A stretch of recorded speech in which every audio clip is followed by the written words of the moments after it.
Critic Central Sports here with your boy Boof Daddy, and I'm here with Hansen as always. Is there any day that your name is going to change? Yes. Okay. Very soon it's going to be Ken Sack or Mr. Sack. Hansen as always. So welcome back. We are here to discuss the Lakers and how LUKA, the biggest market, LUKA DONCIC's arrival has been able to not turn out so good. I mean, it's been so, but what do you think? What do you think is the problem with the Lakers? Well, I don't think it's a peculiar problem, but if you look at LeBron well, in as much as he's putting the numbers offensively, he's been very lazy on defense. So you feel like he's not pulling his weight up? Yes, and that is a problem. Now, you know LUKA DONCIC is also, his Achilles heel actually, is his defense, which you'd agree with me. Now, when you have LUKA DONCIC who is a bit casual or relaxed on defense, and LeBron, which he can be excused because of his age, defense, it leaves you with what? 3 players. Now, who are those? Jackson Hayes, Rui Hachimura, and Austin Reeves. You are in for big trouble. Now, the grace period, as we see, happens to every team when there's a superstar joins or there is a big 2, big 3. Now, we saw that with LeBron, LUKA, where LeBron was the wingman. LUKA was treading long distance passes to him, and he was just dunking here and there. He was playing like a teenager or the kid from Akron, as we know him to be. And then they were 7-2 at a point. Yeah. And then they realized that when LeBron got injured with his hamstring, we saw DONCIC struggling a bit. Okay, yes, of course, we can excuse Lakers because Hachimura was out for 4-5 games. Yeah. Austin Reeves at a point. Jackson Hayes was out. We know Lakers have the size, but they don't have 7-footers. That's the difference. People say Lakers do not have size. They have size, but they don't have the traditional bigs, the 7-footers we have. Now, what happens is, offensively, they are good. JJ Redick tried to crowd or crash the, what do you call it, the paint, leaving or inviting teams to take more 3-point shots. It's not always going to happen that teams would always have an off night when they meet Lakers in terms of 3-point shooting. There are some teams that will catch fire, as we saw with the Chicago Bulls some days ago. That game perfectly sums up the Lakers' troubles now. They were up 5 points with 14 seconds remaining. Oh yeah, the Bulls game, the one that could be White. Who got the steal? I think it was Dick. Yes, who got a steal, and then he gave it to White to shoot Kobe White, and then Kobe White. Before that, Patrick Williams shot a 3. Then LeBron the corner 3, the one that LeBron was Austin Reeves. LeBron was not paying attention to the weak side. And then Austin Reeves went to finish at the rim, and they were 1 point. One up. And what happened was Josh Giddey. From behind the logo. Wait, did I say Dick? No, it was Josh Giddey I meant to say. He had a steal. Then he was the same one who put the dagger or the final nail in the coffin. And over the past 4 games, Lakers have been up by 15 plus points. At a certain point in the second or third quarter, they end up surrendering it. But you know what I also think? I think that things are not going, so well for the Lakers at the moment. But I don't think it should be a concern or a worry for the Lakers. It's not a concern, but when you look at JJ's post-game presser, he said it's like they've hit a beaver's work. A stumbling block. I was like, no, come on. I think, you see... You were okay when you went on a 7-game winning streak. When you go on a 3-game losing streak, you say you've hit a beaver's work. The reason I say it's not, it shouldn't be something that any Laker fan out there should be concerned about is, if you check the standings, no one is actually gunning for the top seed. No one cares about the top seed, second seed. It's all about making the playoffs. You just want to make the playoffs. You just want to finish in a first to sixth. Yes, so you avoid the play-in. And if you check the teams in that zone, you see that there was a time where all the teams there could not lose. Yes. And then all of a sudden, all those teams started losing. I think LeBron sitting out, or the injury could be a good thing for him, but him not putting his best defensively. Not saying that he would be the kind of good defender he was back in his prime, but I feel like he still has a lot more to offer defensively because of his acumen and his understanding, his knowledge of the game, and also his physical attributes that he can also contribute to the team. I think, but yeah, he has the will. But you see, there's one thing you can't do, which is to cheat nature. I don't think that nature is completely cheating him. I think he's been strategic about it. The reason I'm saying that is because if you check over the past 5 years, you see how the media has completely discredited the regular season. It's made viewership go very low in the regular season. Where teams where they've made it decide to even rest their star players. It's because the media didn't give credit to whatever happened during the regular season. The only thing that mattered was the playoffs. So if you check the trends, the only thing to that they mattered in the regular season was just the MVP. Yes. That's all. So if you check the trends, you realize that most of the stars try to sit out games. If they don't sit out games, then they don't give their very best when the season, the regular season is about to end.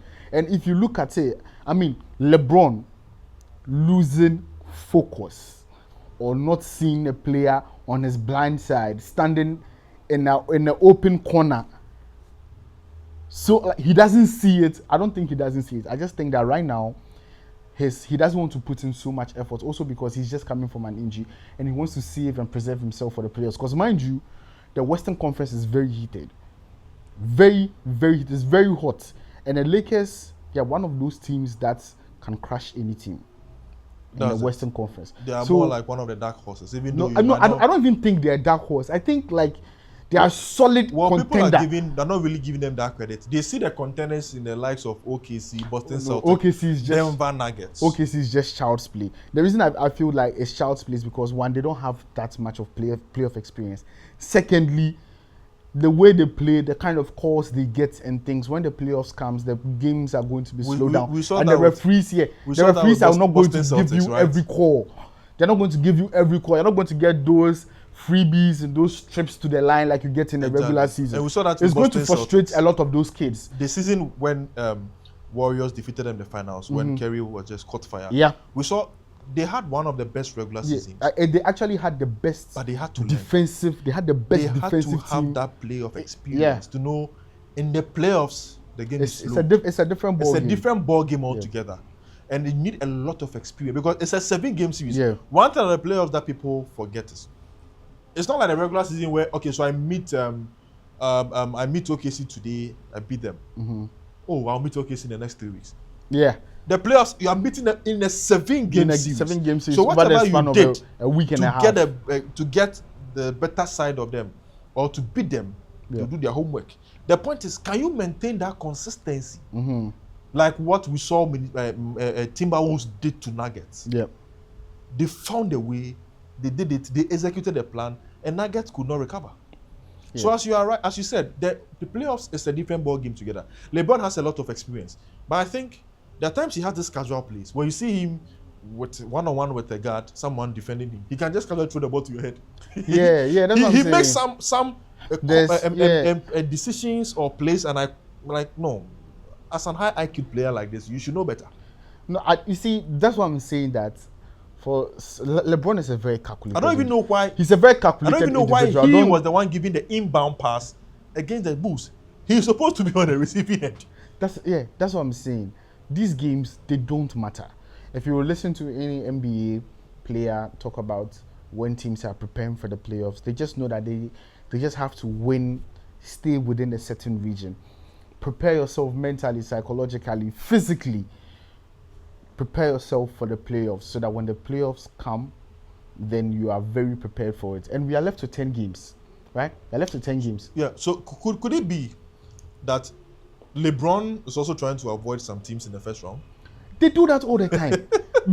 But if a team can purposefully tank just because they want to get the number one, number 2, or number 3 in the draft slots, you understand? Just because one promising player is coming, they will do it. So if a team can tank for that, then yes, a team can tank to avoid a certain team in the first round. So the question I want to ask you is,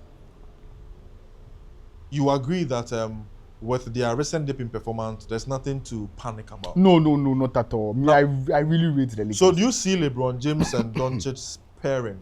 Of course, they've had some increased chemistry on court, and you can see that the future is bright with the way both LeBron and Doncic understand the game of basketball, and how they see things on the basketball, what do you call it, court, that a lot of players don't see. With that chemistry, do you believe they are going to go deep into the finals? Let's assume they have a first round matchup with the Nuggets. They'll sweep the Nuggets without without a good or an elite all-star center. Shannon Sharp will tell you that Lakers in 5. I'm telling you, Lakers in 4. They'll sweep them. Listen, this is the reason why. You see, what's the name of the Lakers coach? I don't know. I keep forgetting. JJ Redick. Yeah. He said something before AD was traded. He said the Lakers lacked something. They lacked a player who had the ability to collapse defenses by drawing double teams and driving to the paint. That meant that LeBron had to carry that load. And you know that ball heavy or dominant players, it's stressful. It's very stressful. It's actually a lot of work to be a ball dominant player. Yes, and at LeBron's age, they cannot rely on him to do that. You know that in playoffs, we don't have so many rotations. Most teams go with 10. Yes. Even most times 7. 7, yes. I mean, not 7, 9. 9 Some rotations. even go with 8. Yeah, 8 players. Yes. So meaning that your best players are going to have more minutes. Going to play the whole 40. LeBron is going to without with AD, he's going to have to be the one to facilitate almost every possession. He's going to be the one to be double teamed, to drive to the paint, to do the kick outs. Yeah. You understand? Find the open man. That's too much work. It's going to be too much work for LeBron. Now LeBron can sit back and then watch Doncic do that. When LeBron is not a wingman. Yeah, collapse defenses. Which he does effortlessly. Yeah. Because if you look at Lakers' last few games, they've had a lot of good looks from the perimeter. Very good looks. Yeah. Rui Hachimura suddenly has one of the best percentages, 3-point shooting percentages. Austin Reeves, who is also blossoming into a fine... arguably one of the best set men. Not even one of the best. I think right now he's like one of the best set man of the year, like currently performing. I think the best, the seat man of the year right now is going to go to Peyton Pritchard. Peyton Pritchard. Of the Boston Celtics because he's been remarkable. He's had a very phenomenal season. But Austin Reeves, Rui Hachimura, Dorian Finney-Smith, Dalton Knecht are having good looks from 3 points. You see all those role players, they understand their roles very well. Not like, sometimes like in the rotation, they come in as starters and things like that. But then I call them role players because they have one specific thing to do. Make sure that your 3-and-D job is solid. It's perfect. Commit yourself on defense and then make sure that you are hitting the wide open shots. Because, and you know, Dorian Finney-Smith has played with Doncic before. Yes, and the Mavericks. That chemistry is there. When he knows he's calling the ISO, when Doncic gets hot, as soon as he crosses half court, you're going to double team him. So then he frees someone. And there's always a free man. And there's Dorian Finney-Smith, Austin Reeves, and Dalton Knecht. Reeves or Knecht, who is a very good shooter. You understand? So right now, if you look at the way Lakers are playing, they are having a lot of 3-point shooting, which was one of their Achilles heels in the previous seasons. Yes. They lacked a prolific 3-point shooter. Yeah. That is why in the offseason they wanted to trade for Klay Thompson, who eventually opted to play for the Dallas Mavericks. Yeah. So if you look at Lakers play now, offensively they are okay. Defensively, they are trying to do that as a team. I think defensively they'll be fine. You don't necessarily need 7-footers, except when you're coming up against certain teams. When you're coming up against Nikola. No, that's the thing. Nikola doesn't. He has. He gets tired easily. He gets red hot. Yes. When the intensity is high, all balls have to go to Jokic. And Murray is not so consistent. Yeah. You understand? So then Jokic is always going to be the player to go. Their go-to player to run pick and roll with Jamal Murray and things. And Jamal Murray's health is even going to be a question in the playoffs. So when you have that, all you have to do is to make sure that you run every play around Nikola Jokic. He's going to get tired. We've seen it several times where in 2022 Western Conference semi-final, right? Yes. Was when Golden State, was it semi-final or final? When Golden State played Denver Nuggets. It was a semi-final. Yeah, they kept playing. Every offensive play call was to get Jokic in a pick and roll action, and it wore him out. He got so tired, and it's a perfect game plan, because I think the person who can actually disturb them defensively is Aaron Gordon, if that matchup happens. You understand? But apart from that, they'll be perfectly There are fine, times because where he's even playing as a center. yeah, they'll be perfectly fine. It's LUKA we are talking about here. He has the second best playoff performances behind Michael Jordan. He has his career average, his point per game, career point per game average is 28 points. Yeah. 8 rebounds, 8 assists. We saw what he did to OKC last season. He's phenomenal. Yeah. We saw what he did to the OKC with that season. So for you, when it comes to the Nuggets or OKC, oh come on, me I'm saying Shannon Sharp will give them 5. Me I'm not giving them 1. so this is that what I'm going to 4-0. say? Oh, 4-0. So this is why I tell you. Yeah, tell me. Talk to me, brother. Talk to me. Gold Nuggets, Chicken Nuggets, Denver Nuggets, Lakers in 5. Lakers in 4. Lakers in 4. This is 4. Yeah, Lakers in 4. It's gonna happen. I think the Lakers will be fine. Okay. They'll So if do you look well. at the current standings, they are 4th on the log. Yeah, I don't think Golden State they are- stand a chance against Lakers also. I mean, hurts to say, being a Warriors fan, but I don't think Golden State stand a chance. They play in the next 3 days. Yeah, and I don't think that I don't think OKC stands a chance. The only team that can worry them is Denver Nuggets. But even that, they'll need Murray to be very fit and very consistent. But other than that, I think Lakers would make the playoff finals very easily. Yeah, the Well, Western Lakers are Western very- Conference. They are very Finals. safe because they are 16 points above 500. Yeah, So I 16 think they are games above 500. 500. Yeah. So they are yeah, clear. and I think they're about like 4 games above the sit stop. Yes, they are 4 games. So they are fine. They are fine. So Lakers, Laker Nation, don't worry. Your franchise is still alive.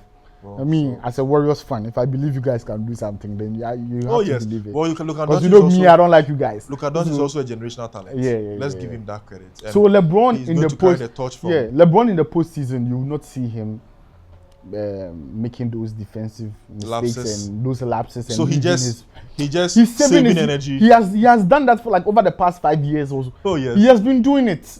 Yeah. So I mean, he will come prepared. It's like he Don't carefully worry. picks the games. It's Yeah. a must win, and the others were 10 if you games, don't win, it's 10 fine. games to playoffs.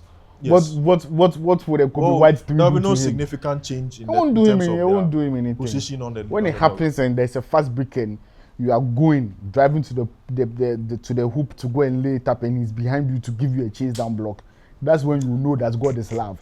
So, do you have anything, any final words? Well, what we want to tell our viewers is the playoffs will commence in the next 2 weeks, yeah, and then we are going to have breakdown analysis of yeah, the potential matchups in terms of the playing tournament. Mm-hmm. By next week, the league will be clear. The league table will be clear. We'll know the teams who are going to be yeah, from both sides of the from both sides, conferences. so the Eastern and Western Conference in the playing tournament, Mm-hmm. and what their potential matchups will be with those who have already qualified for the playoffs. Yeah. So we are going to have in-depth analysis of that breakdown. Look at the the matchups, and see how best the playoffs is going to be. But I believe this playoffs will be an entertaining one, because Very it good looks one. like the big guys will all be there.